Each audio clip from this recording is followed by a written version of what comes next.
చూసారా గులాబ్ జామున్లు ఎంత సాఫ్ట్గా ఎంత జ్యూసీగా ఉన్నాయో. మరి ఇలాంటి గులాబ్ జామున్స్ మీకు కావాలా? అయితే ఈ వీడియో పూర్తిగా చూడండి.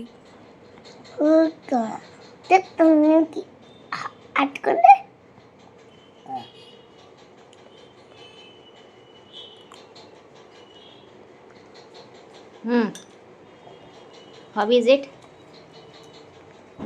చక్కెర అవసరం లేకుండా బెల్లంతో చేసిన గులాబ్ జామ్స్ మీరు ఎప్పుడైనా తిన్నారా?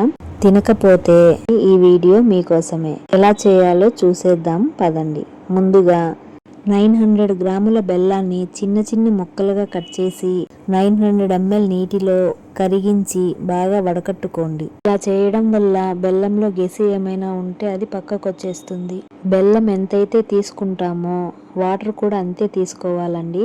ఈ బెల్లం పాకం పొయ్యి మీద ఉన్నప్పుడు అప్పుడప్పుడు కలుపుకుంటూ జిగురుగా వచ్చేంత వరకు వేడి చేసి కాస్త ఇలాచీ పౌడర్ వేసి పక్కనుంచుకోండి. ఇప్పుడు 300 గ్రాముల గులాబ్ జామ్ మిక్స్ లో కొద్ది కొద్దిగా పాలు వేసి మెత్తగా కలిపి 30 మినిట్స్ పక్కనుంచుకోండి. ఇలా చేయడం వల్ల గులాబ్ జామ్స్ చాలా సాఫ్ట్ గా వస్తాయి. పిండిని పాలతో కలుపుకుంటే గులాబ్ జాములు క్రాక్స్ రాకుండా ఉంటాయి. క్రాక్స్ ఎలా వస్తాయంటే ఆయిల్ వేడిగా ఉన్నప్పుడు గులాబ్ జామ్స్ వేస్తే క్రాక్స్ రావు, కానీ లోపల పిండి పచ్చిగా ఉంటుంది.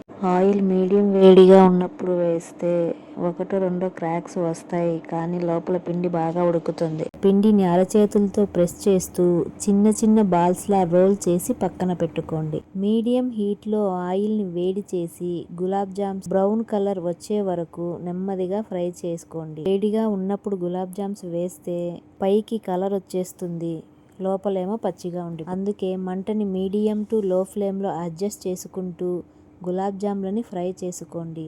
అప్పుడు బాగా ఫ్రై అవుతాయి.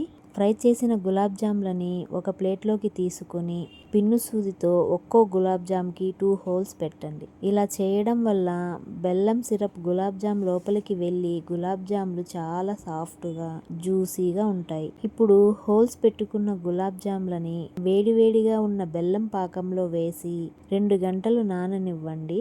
కొద్దిగా చల్లారిన తర్వాత సర్వ్ చేసుకుంటే నోట్లో వేసుకుంటే కరిగిపోయే బెల్లం గులాబ్ జామ్స్ రెడీ. మీరు కూడా తప్పకుండా ట్రై చేసి ఎలా వచ్చాయో నా కామెంట్స్ లో చెప్పండి. ట్రై చేసి ఈ వీడియో మీకు నచ్చినట్లయితే లైక్ చేయండి, షేర్ చేయండి, సబ్స్క్రైబ్ చేయండి.